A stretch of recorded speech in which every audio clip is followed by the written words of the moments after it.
Greetings, wonderful viewers, wherever you are. Welcome to Atlantic TV, the home of TV revolution. We're located in the little smiling coast of West Africa, the Gambia. And like I said, the Gambia Tourism Board has opened doors. Come out and enjoy the beautiful hospitality and our beaches, etc. Well, of course, like I said, that's the homeland Gambia. And we are lucky enough again to be located and situated in the West Coast region side of Gambia. Here are our studios in Farato, West Coast region, Combo South. Welcome to the program called Exclusive Interview. My name is Bakary, Manneh for Nicole Big Sam, and as always, as I told you on this program, we bring people of all walks of life to talk to you, to tell the stories, to talk about what they do, and also positively change the narrative.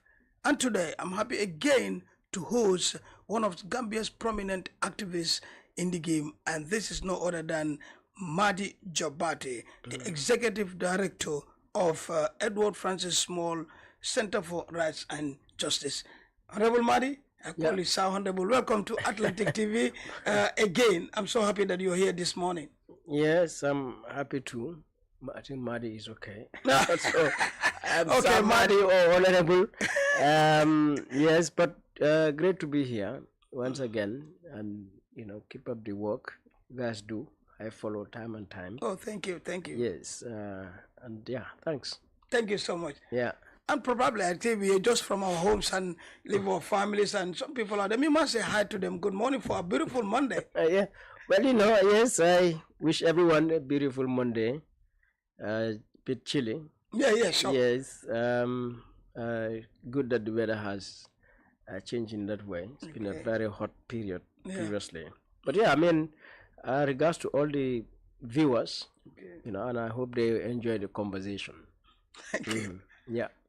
Thank you so much, Madi Jobateh, like I said, the Executive Director of Edward Francis Small Center for Rights and Justice. Madi, beginning with the program, when you last left here in the studio, actually, what have been the center been doing? Yeah, so we've been building. We just got, 1 year this November. Okay. Yeah, so it was to build, to get volunteers, and we've built a small team now. Okay. Of course, even at that time we were building instruments, that should guide the organization. So we've completed with all of that. Trying to structure it also with a board, but then getting into program work itself. Okay. So since we don't have funding, there are a lot of we've also developed a strategic plan. Okay. A 3-year strategic plan. But then since we don't have funding, there are certain activities we may not be able to do. But there are others that practically bear no cost, and we are trying to do that. And one of those is to basically, which is actually the whole idea of the organization, promoting human rights, holding the state accountable. So we've been issuing statements on issues that are taking place in the country, as a way to hold the government accountable, but also to raise pertinent issues. We've been following human rights cases because we've been receiving human rights cases, and so we've also written to, or are writing to, a number of state institutions to raise not just human rights issues, but policy issues, service delivery issues, and other issues, concerns that we feel such institutions need to deal with. So we've issued position papers on a number of areas to various public institutions, so about various sectors. We have Access to Information Act, so we've utilized the Access to Information Act hugely to request for information from public institutions as a way of promoting transparency and accountability. It is just sad to say that government institutions don't respect the Access to Information Act, because they don't either respond, or the requested information is not provided, or only in one case they provided the requested information, but after 4 months, when the law provides for such response within 21 days, or some, yeah. But so we've been doing those things, and of course partnering with various organizations, doing joint programming, particularly with activist groups like Gala, Team Gumsa Bopa, Activista, and so on. Yeah, so in a way we've been trying to create our space. Yes, and raise our visibility. And I think we are on track. I mean, yeah, we 1 year. 1 year normally, you may not qualify for a lot of funding opportunities because that's what I was saying. They may require you to be in existence for some years, 2 years or more. Yeah. But yet still, congratulations for the 1 year. I think load has changed from point A to a little bit. Yeah. I mean, so congratulations to Edward Francis Small. Thank you. Yeah, because why we do what we do. I mean, we have said we did not come as a typical civil society organization in the Gambia. Okay. Running workshops at hotels and doing service delivery. As usual, important, of course, education, health, and other things. We have come for two main purposes. And those are? Yeah, one is about the citizen. How do we build that sovereign citizen, empowered a citizen? And so, which means how do we create the conditions, environment for freedom and equality, to exist for citizens. That is one. And the second is how do we make the state transparent and accountable. These are our two, mainstreams. This is why EF Small Center is based on 5 pillars, freedom, equality, and empowerment. And that's focused on the citizenry, because we feel the government citizen remains unfree, disempowered, and the inequality, which are not just political, they are also economic, social, cultural. You have persons with disabilities in our communities are marginalized, not to mention even at the national level. Women, youth, people, because they belong to different probably ethnic groups or religion or caste, are being marginalized even at the community level, whether it's about access to power, or resources, limited in their participation. So there are a lot of inhibitions the government citizen faces, as I said, which are social, cultural, economic, political. And so those things have to be confronted so that we create a truly free and equal, open society. And I believe a lot of the challenges we face stem from that point, to the extent that, to a large extent, a lot of our citizens are not playing the role of citizenship, because that also is an issue. Citizens being aware of their rights and duties, so that they know where they should stand in this country. And we've argued that since independence to date, we are yet to have that true Gambian citizen, that sovereign citizen. Our citizens continue to be reduced to Madi and Big Sam, Mandinka and Fuller, NPP and UDP, Muslim, Christian, yes, all of those things, Borawankul and Wabanjul. So if something happens, you say something against Big Sam's people get up and defend, whether you are right or wrong. If something happens about Madi's friends and family get up and defend whether Madi is right or wrong. Yeah. If it is about UDP, they just gang up to defend, no matter whether right or wrong. If it is about NPP or APRC, any political party, they just gang up and defend. If you say something against the Mandinka, all the Mandinkas get up and defend. If I say something about Wolof, the same thing. If you say something about Christianity or Islam, the people get up based on their religion and so on. But you can say something about the Gambia, nobody says anything. So people can loot the Gambia, they can plunder public resources, they can violate our laws, they can violate our rights, and you and I say, we just let it be. So that shows we are not yet Gambians. We are still Muslim and Christian and Mandinka and Jola. I see what. Yes, so it's like Gambia is still not that much. Okay, and that brings me to my next one. That is the state of Gambia in general, as an activist, and in your view, what can you tell my audience? I think as a result of this, the state of Gambia is in a dire condition. We removed dictatorship, but we are not out of dictatorship. Okay. So politically, we are still an authoritarian state, and our people have to have clarity, understanding of issues, because when we say dictatorship, normally we think of torture, midnight arrest, enforced disappearances, executions, exactly, and because that's also what Jammeh was known for, exactly, or the Gambia under Jammeh and many other parts of the world. But what people don't realize that is another stage of dictatorship. The primary feature of dictatorship is when public institutions are politicized and weaponized against the interests of the people and for the interests of the regime.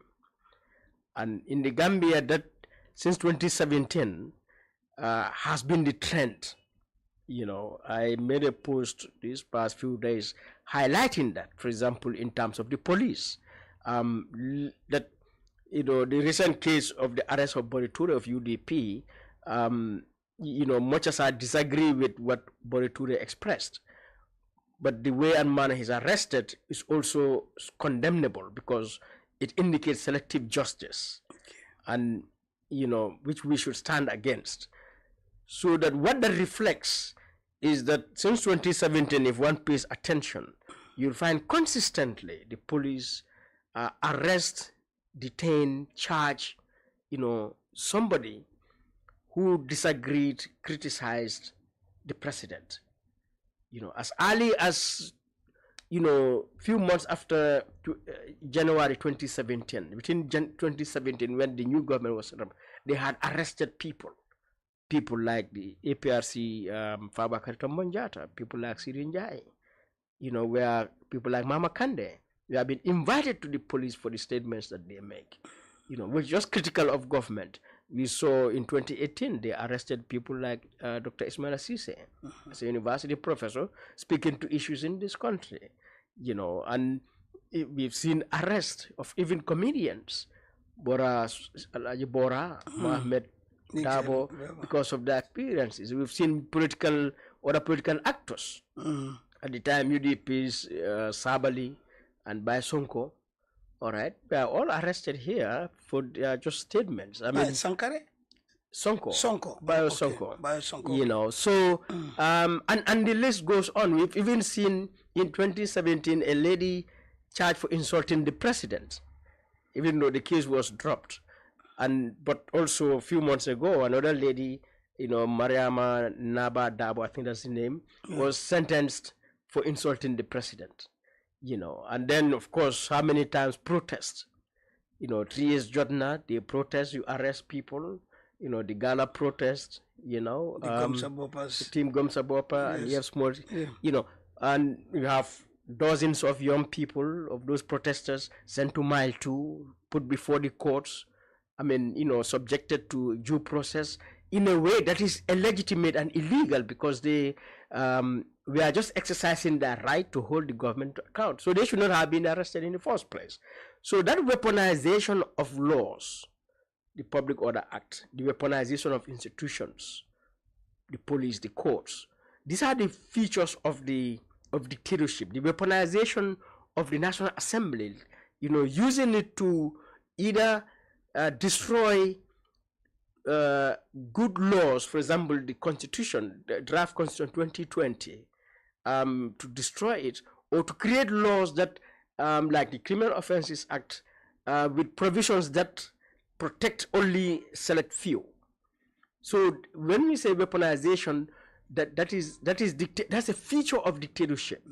All right, so that even in terms of development service and the service delivery, how, you know, the president had said it, if you don't support me, like Jame at the time, if you don't support me, I will not bring development, or I will also, you know, so meaning therefore, you know, provision of goods and services to community is been politicized. Yeah, you know, something have been attached to it. So this is what government got to realize, that that is a feature of dictatorship. And then you see abuse of the law, like the Meet the People tour.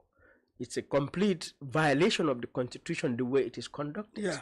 And many other instances, you know, in the way and manner public appointments, promotions, redeployments, even demotions are done in the public service, are being politicized. People given position because of the affiliation to the ruling party, or denied positions, or, you know, because they are considered to be, or even dismissed because they are considered to be, you know, in the opposition or supporting the opposition. All right. So, and then corruption is there again. All are part of this. All are part of it. Then you look at the way and manner the Auditor General is removed. You know, just like previously how Yakumba Jai National Assembly member was removed. You know, so that even if it went to court, the court said no. But those actions all reflect politicization and weaponization of institutions, laws, you know, which are features of democracy. And you know, Big Sam, I tell people this: we have to understand the reality in its proper context. Because when you say, as I said, the Gambia is still a dictatorship, because you and I can sit here and have this conversation, people are like, no, but in the past we cannot have this. Yes, because the dictatorship was at another level. Yeah. So it doesn't mean if it is here, it's not dictatorship. No, so that was because dictatorship doesn't happen in a day. It is a, you know, it's a process. It takes time. It keeps building. And in the Gambia, it is building. You know, since 2017, as I said, one can see all of those things. It tracks because I tell people, you know, when you say Uganda, for example, and that's one example out of Africa. If you say Uganda, people say it's a dictatorship. If you say Museveni, nobody is in doubt that Museveni is a dictator, a brutal dictator, more brutal than Yahya Jammeh. Okay, but Big Sam, people will be surprised to know that despite Museveni and his brutality, Uganda has probably the most vibrant opposition, media, and civil society in Africa. Wow. So it doesn't mean in dictatorship things don't happen, like exercise of freedom. It doesn't happen. It happens. It just comes with a cost, and how prepared people are ready to confront it. But anyone who is familiar with the political landscape in Uganda, you know, the number of political opponents, journalists, activists who have disappeared, who've been tortured to death, who've been shot in broad daylight in the middle of the city, the number of Ugandan exiles across the world, you will be shocked. You will think it will be madness for anybody to stand in the middle of Kampala and criticize Museveni.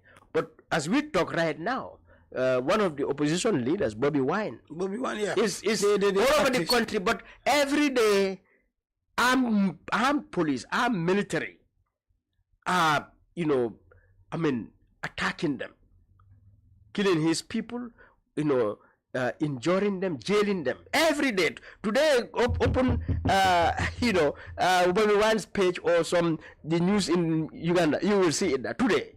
After this show, you will see it today. All right. One of the leading opposition leaders in Uganda, Kizza Besigye, as we speak now, for the past 1 year, he's been locked in a military prison somewhere for doing nothing, just for being opposition. So when we say dictatorship, we have to appreciate what this means, so that citizens begin to reposition themselves to realize we need to be vigilant, we need to be alert, because what is happening in the Gambia should not happen. Nobody should be arrested for protesting.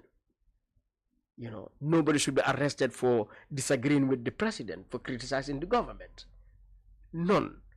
And one incident of it should worry Gambians. So politically, it is the state of the Gambia. That's what, in fact, that's what I wanted. That is Gambia political, and in fact, you touch a little bit on that. Is the it's been an argument, that is the meet the people store.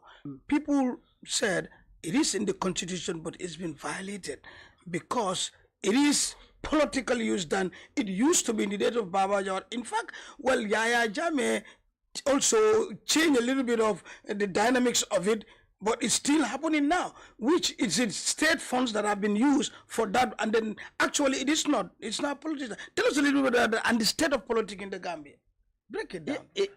Yeah, so the Meet the People tour, the constitution is very clear. Okay. That, once a year, at least 2 times. 2 times. In fact, it's at least 2 times. 2 times, yeah, that's what I read. 2 times, at least twice. Twice, yes. And normally they just do it once, but at least 2 times, the president will go around the country to see the conditions in which people live, and number 2, to also look at the impact of his policies, and the administration of the state, because you have central government, local government, you have central government institutions across the country.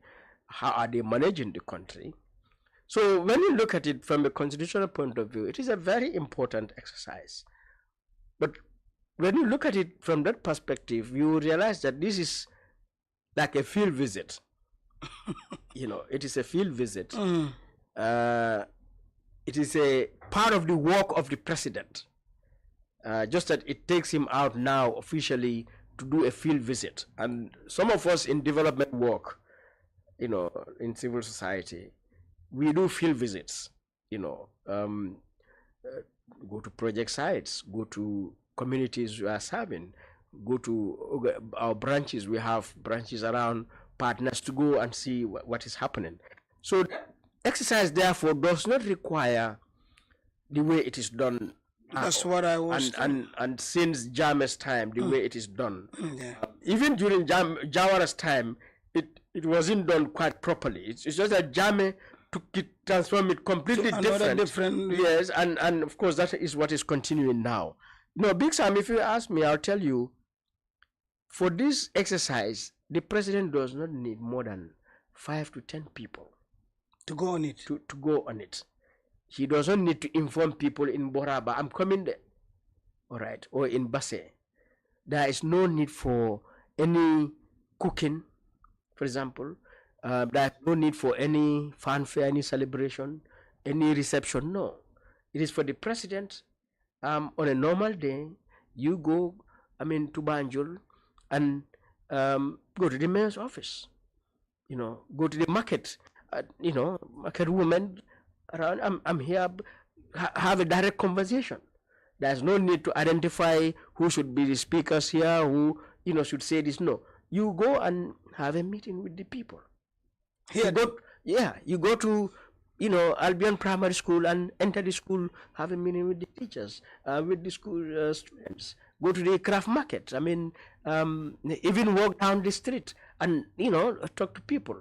All right, because you need to interact with the people in a manner that is not fanfare, it's not celebration, it's not politics campaign. It is to hear from the people, so that you go with 5 to 10 technocrats who will take notes. Okay. All right.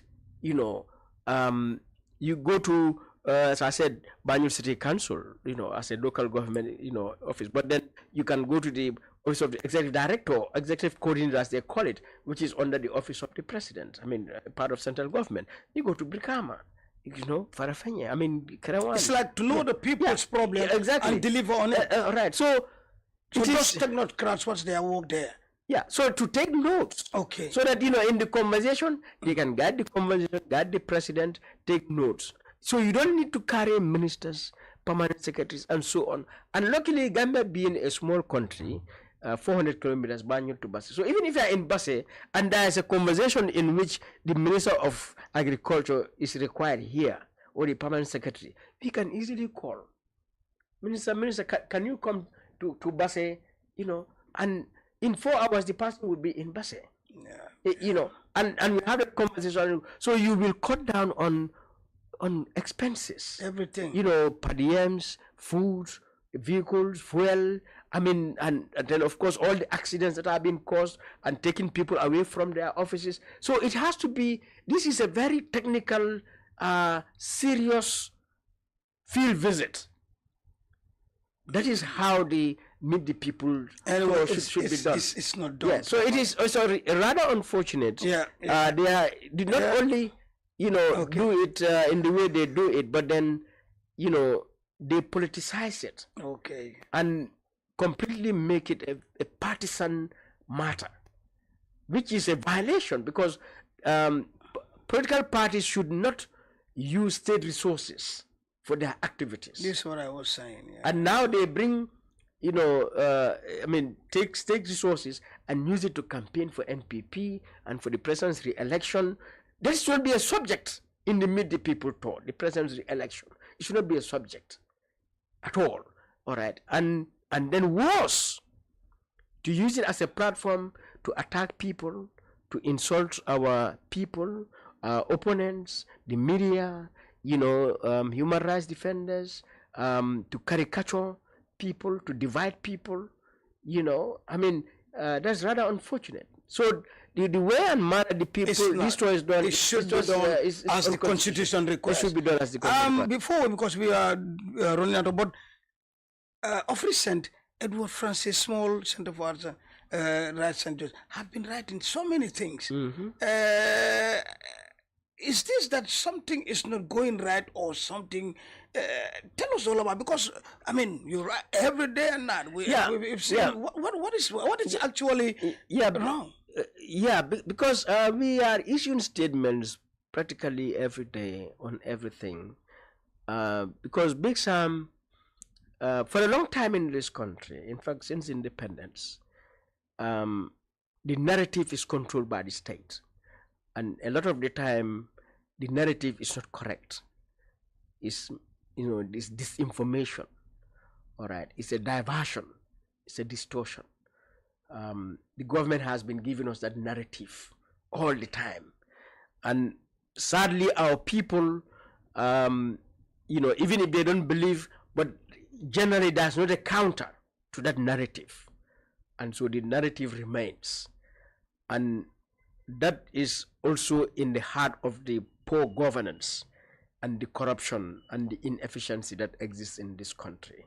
And so we have taken a deliberate decision that the government narrative has to be challenged, especially if it is not accurate. It has to be challenged, so that we give opportunity to our citizens to realize that there is an alternative view, and, you know, and to expose what is not right in that government narrative.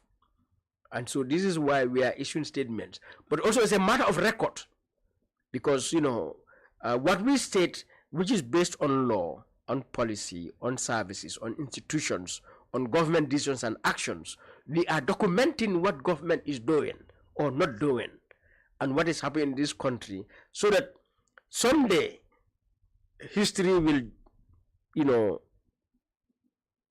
indicate that yes, there was someone who had raised these issues. All right. And so in that regard also, we are contributing to knowledge building. We are contributing to creating a knowledge-based governance environment that, you know, challenging these things based on knowledge, based on analysis, indicates that indeed, you know, we are putting in governance the issue of knowledge, of evidence, and so on. So this is why our statements are coming, and they'll continue to come. They will continue to come. Yes, they'll continue to come. Because yes, and of course, above all, this will all come within the framework of that pillar of transparency and accountability. Okay. Yes. So whether government issued a statement or not, they took a decision or not, we look at the overall environment as well. What are the issues and concerns and the trends happening, so that we issue statements on that. So today, for example, we are going to issue a statement on the Meet the People tour. Okay. Because it has concluded. It's good that I touch on it. We have monitored it, and we have noticed issues and concerns. And then that will come. And we will issue a statement so that, you know, someday, 5 years time, 10 years time, 20 years time, some researcher, some student, some policymaker would say some time ago, there was an organization that raised issues about Meet the People Tour. Because we all compare about Meet the People Tour, but I have not seen, even Jammeh's time to date, an organization in the Gambia, an institution, officially speak to the issue of the Meet the People Tour. Well, I've touched it before you write the statement. Madi, we have come to the end of the, but this is what I want more. Yeah. That is your most important message out there to our viewers. Yeah, the most important message is to make Gambians, or to tell Gambians that we are 60 years old, and the Gambia is a highly indebted, impoverished and corrupt society with high levels of poverty, deprivation, unemployment, high cost of living, with a future that is generally bleak. All right. That Gambians must not be taken by what is happening, because what is happening, let's say building of roads and schools and hospitals, that is the function of government, any government, and that did not start in 2017. You know, when Jammeh came, he took the level of roads beyond what Jawara left, schools, hospitals, and so on. And I tell Gambians, in fact, under Jammeh, some of the most important governance and development institutions were created in the Gambia, whether it is, the IEC, whether it is NCCE, whether it is the Ombudsman, whether it's GRA, whether it's the National Television or the University of the Gambia. All right. We have roads and bridges never seen anywhere. So, but at the end of the day, by the time Jammeh was leaving 2016, poverty remained high, deprivation, high cost of living. All right. Now, when Jawara came, Jawara took the Gambia to another level from where the colonialists left.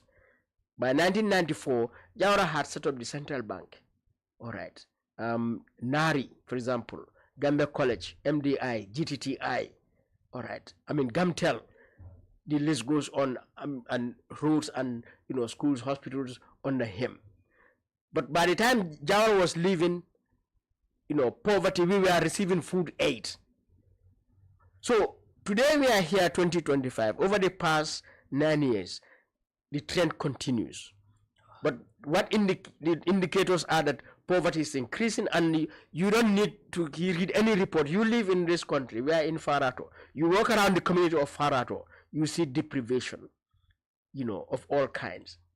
You see poverty. So governments need to therefore begin to ask qualitative questions, and since Jawara to date, every year the budget is increasing by the billions. The first time Gambia had a budget reaching $1 billion was in 1994. I know this because I was a journalist at that time, and I remember then Bibi Dabo was the finance minister, the excitement that Gambia's budget has arrived at $1 billion. Today, we are talking about almost $60 billion. So Big Sam, Gambians need to think deeply. I want Gambians to reflect deeply. And I think our perception, with all due respect to our people, I think we are still very narrow, limited in the way we understand our environment. 30 years ago, there was no back way in the Gambia. And we thought that is a Jammeh phenomenon that will go when Jammeh left. Today, the back way has increased. So one can point to a lot of other things. But what is evident is that if you look at our budget 2025, like all other budgets, the vast majority of the funds are invested in the people who work in the state as salaries, allowances, other kinds of benefits and incentives. Most of our money is going to that than to the rest of the country, the people. So Gambians need deep reflection that as it stands now, I do not see any plan, any vision, any policy that will tell us that we are going to make a reversal from this trajectory of poverty, of deprivation, of corruption, of abuse of power, to a trajectory of true democracy, you know. Okay. So, and I hope governments think about this and, you know, hopefully begin to see where they should stand as it comes to the Gambia. Thank you very much. Thank you very much, Madi. I'm so happy. In fact, he have to drag me early and said no late. And I make sure that I'm here before Madi. Well, you know, thanks for coming. And in fact, you were at our Gambia Press Union National Journalist Award, and you were and still a journalist, but you're still writing. Yes. You hope how would you? I think it was a good night, right? Yes, it was good night. I mean, 2024, I was honored to be awarded freedom of the Freedom Hero, Freedom of the Press Hero, something like that. Yeah, I was given an award. Recognized. I think this side was Justice Jobateh. So I was recognized for my role. I mean, not because I am just journalism is my background, but I recognize the importance, the value of democracy. I mean, of journalism, of the media, in democracy, in development, in human rights. And so I will continue to stand by it. So it was a good night, but just to say, to express my displeasure that, you know, the statement by the Minister of Information, Dr. Manneh, is something that I completely deplore. You don't? Yes, I think to say that you will recognize, you know, people, but people are important, but there are more important people than others. I think that was a despicable statement to say in an event like that, in a ceremony like that. And any ceremony for that matter, all people are equal. And public officers, when they address our people, they should address our people with respect. Yes, with decency, and not in those kinds of terms, you know, because in that instance, we are all important. There's no need, in fact, to emphasize that point to the point of saying some are more important than others. But it was a great event. It was a great event. And we look forward to next year's event. Thank you very much. I said to Gambia Press Union for a wonderful 10th edition of the National Journalism Award. The president, I said to Keta, to the head of the organizing committee, the head of the publicity, that is my own Jarbat, Annette, you know, to all the winners, you know, particularly two people, I think my MS at this point as executive, MS Jalo Jar, and the one I brought myself, that is Momodu Gajaga, always making me proud. Thank you so much. And also to the journalist of the year. He's been sweeping the polls all the time. Mustafa, of course, Dabo of Republic. Thank you very much. From me, Big Sam Internet, that's the end of today's exclusive, and we'll be back with more. And big thanks to Madi Jobateh, the executive director of Edward Francis Small Center for Rights and Justice. On that note, thank you so much. We'll be back with more. Of course, big thanks to one man show, the man behind the scene, my favorite cameraman. He does it by himself. Genius. Edward Noabaji, thank you so much. On that note, bye.